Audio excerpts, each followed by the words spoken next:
Les cartes cadeaux Disney, meilleurs cadeaux du monde, ou peut-être pas.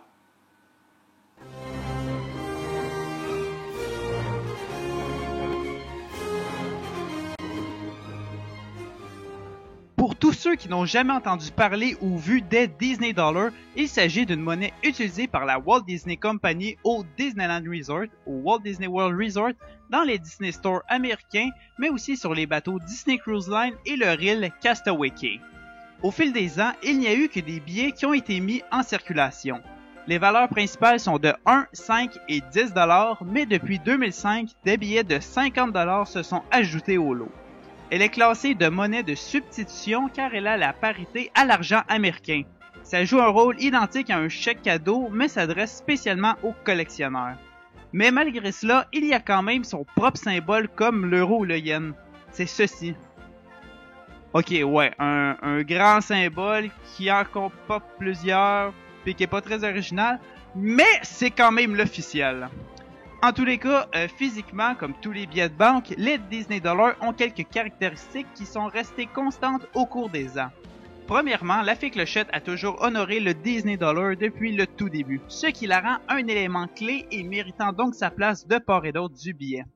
En lien avec un autre personnage Disney, la signature du trésorier que vous voyez ici est celle de l'oncle Picsou, Scrooge McDuck pour reprendre le nom original. On l'a choisi comme administrateur pour ses talents en entreprise et en tant que directeur de banque. Il faut croire que ça l'a ramené quelque part. Ensuite, sur la face au centre de chaque billet, nous avons toujours vu un ou des personnages importants pour Disney pour chaque billet. Dans les premières années, c'était surtout Mickey, Goofy et Minnie, mais plus le temps passe, plus on se diversifie avec Dumbo, Aurore ou Ursula et plus encore. Cependant, en 2007, 2011 et 2014, quelques billets ne représentaient pas des personnages, mais bien des attractions ou des films. Sur tous les billets, il y a aussi à gauche du personnage principal un insigne comme celui-là, qui est typiquement la tête de Mickey Mouse avec la lettre D à l'intérieur. Il est par contre très probable de retrouver dans les billets plus récents des symboles beaucoup plus différents, dépendamment des différentes séries mises en circulation. Bon, ça y est, rentrons dans le vif du sujet, son histoire, la raison de son existence.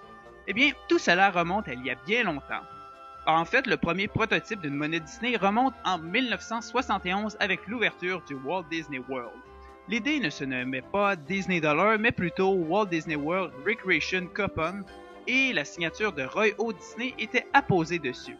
On ne l'utilisait pas vraiment comme un type de monnaie, mais c'était un coupon sans valeur monétaire et donnant un rabais de 1 $ sur tout produit Disney. Cependant, les boutiques et restaurants du Magic Kingdom n'en faisaient pas partie, comme on peut bien le voir à l'endos du coupon.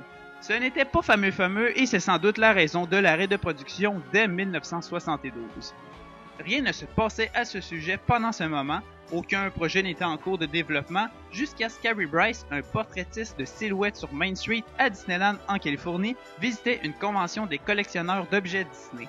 Là-bas, M. Bryce ne pouvait pas croire que les gens pouvaient dépenser autant d'argent pour n'importe quoi avec du Disney dessus.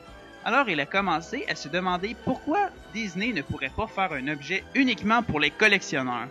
Le portraitiste arrive alors avec l'idée de créer un item souvenir qui serait vendu dans le parc et qui pourrait s'apparenter à des billets de banque. Il en parle à un collègue et déjà des idées sont échangées et le design est en cours de création. Quelques-unes des premières idées étaient de créer un billet de 3 $ avec l'image des 3 petits cochons ou encore un billet de 7 $ avec les 7 mains. Pas trop évident à compter rendu au moment de payer pour ceux qui veulent les dépenser. C'est pourquoi l'idée se modifie un peu et devient plutôt un outil publicitaire représentant des personnages, mais principalement aussi des attractions. Ce que vous voyez ici, c'est un premier croquis d'un billet de 1 $ faisant la promotion du Star Tour de Disneyland. On se rend vite compte que l'idée de faire payer le monde pour de la publicité n'est pas l'idéal et on revient donc officiellement à représenter des personnages sur le devant des billets. Bon, les designs sont éventuellement finalisés, ils sont conçus par l'illustrateur Matt Mew. Quant à l'imprimerie, elle est faite par une entreprise spécialisée dans le Michigan reconnue pour sa très haute qualité d'impression. On utilise également du papier spécial 100% coton, donnant l'apparence, la texture et l'odeur du vrai argent. Enfin, la sortie du tout premier billet se fait en 1987, autant à Disneyland en Californie qu'à Walt Disney World en Floride. On a le droit à une petite erreur dès le départ car certains billets étaient écrits dessus qu'il était valide seulement à Disneyland. On corrige le tout très rapidement et on voit maintenant la validité dans les deux parcs américains. Pour la petite statistique, la série originale a un tirage de 870 000 exemplaires. Les billets destinés à être vendus à Disneyland portent la lettre A dans le numéro de série pour signifier Anaheim et c'est la lettre D qui est attribuée pour les billets vendus à Walt Disney World. Depuis 1987, de nouveaux Disney Dollars ont été produits chaque année à l'exception de 1992, 2004, 2010 et 2015. Ce n'est rendu qu'en 2016, le 14 mai exactement, que la monnaie a été discontinuée par Disney. La compagnie cite la croissance de l'utilisation des cartes cadeaux et de la monnaie digitale pour l'arrêt de la vente et production des Disney Dollars. Pour les collectionneurs ou peut-être les futurs collectionneurs, laissez-moi vous présenter en rafale tous les différents designs au fil des années et leur évolution. En 1987, voici les premiers designs, il n'y avait que des billets de 1 et de 5 $. En 88, la face des Disney Dollars reste la même, mais l'endos change. Une illustration de Walt Disney World apparaît pour la première fois. Il y reste comme ça jusqu'en 1992, mais en 90, le premier billet de 10 $ est imprimé figurant Minnie sur sa face. En 1993, uniquement, pour le 65e anniversaire de Mickey Mouse, le billet de 1 $ change complètement avec de nouvelles couleurs. La prochaine modification a eu lieu en l'an 1997 suite au 25e anniversaire de Walt Disney World.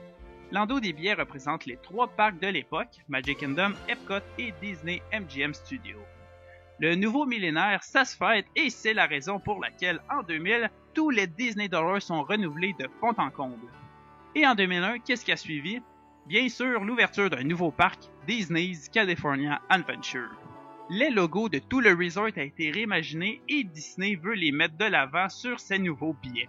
Les célébrations concernant Disney se multiplient sans arrêt et en 2002, la fête du 100 ans de magie de Walt est soulignée avec de nouveaux concepts reprenant les personnages des œuvres classiques de Walt Disney. L'année qui suit, en 2003, on n'a rien d'exceptionnel à célébrer, on revient alors avec des designs classiques, mais ceux-ci sont quelque peu mis à jour et Minnie est troqué contre Donald sur le billet de 10 $. On arrive en 2005. Qu'est-ce qui se passe en 2005? Eh oui, le 50e anniversaire de Disneyland. Pour l'occasion, 9 nouveaux billets sont sortis. Dumbo ou Cendrillon se retrouvent sur le 1 Disney $, Donald ou Goofy sur le 5 Disney $, Stitch ou Minnie sur le 10 Disney $, et pour cette année uniquement, 2 images différentes de Mickey Mouse ornent les seuls billets de 50 Disney $. Ah oui, cette année-là aussi, on met en circulation un billet de 1 faisant la promotion du tout nouveau film de l'année, Chicken Little. En 2007, c'est les 20 ans des Disney Dollars et pour souligner l'occasion, on sort 3 princesses, Ariel, Aurore et Cendrillon, pour leurs billets respectifs de 1, 5 et 10 $. Mais en même temps, on sort la série des Pirates des Caraïbes, 3 billets de 1 $ représentant chacun des navires principaux des 3 films. Nous avons la Perle Noire, le Hollandais Volant et l'Empress. Il est à noter qu'à la fin du numéro de série de chaque billet, nous retrouvons l'initiale en anglais de chaque navire. On arrive en 2008. C'est le 80e anniversaire de Mickey Mouse et on sort 3 designs sympathiques de Mickey à travers les époques. En 2009, Disney Parks organise la fête Celebrate Today dans ses parcs américains et donc les Disney Dollars prennent les couleurs de la merveilleuse célébration. Pour 2011, pas beaucoup de changements, seuls des billets de 1 $ reprenant l'idée de Pirates des Caraïbes 4 sont sortis pour s'ajouter aux 3 autres nommés précédemment. En 2013, une nouvelle série est créée, Villains and Heroes. Tous des 1 Disney $, nous avons Maléfique sur la face et Philippe et Aurore à l'endos, aussi Ursula et Eric et Ariel, et finalement le Capitaine Crochet et Peter Pan et Wendy. Il y a aussi un billet très rare, Cruella avec les Dalmatiens, qui était une erreur d'impression. Je vous explique. Disney avait créé plusieurs designs pour cette série et ne voulait sortir que les 3 meilleurs, mais une erreur s'est glissée lors de l'envoi à l'imprimerie. On s'aperçoit du problème et stoppe la production aussitôt, mais trop tard, Cruella est déjà en cours d'impression. On garde tout de même les billets et les met en circulation. Ce seront les plus rares, du moins c'est ce qu'on peut croire en voyant leur valeur sur eBay. Oups, attendez, mais qu'est-ce que je vois ici? Enfin, en 2014, la dernière série de tous les temps sort avec un thème des montagnes de Disney.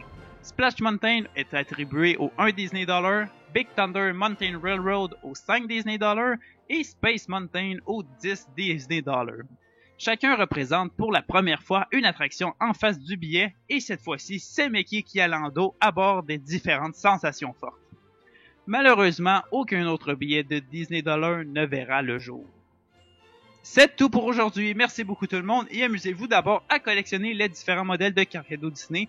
Peut-être que nous les verrons plus un jour.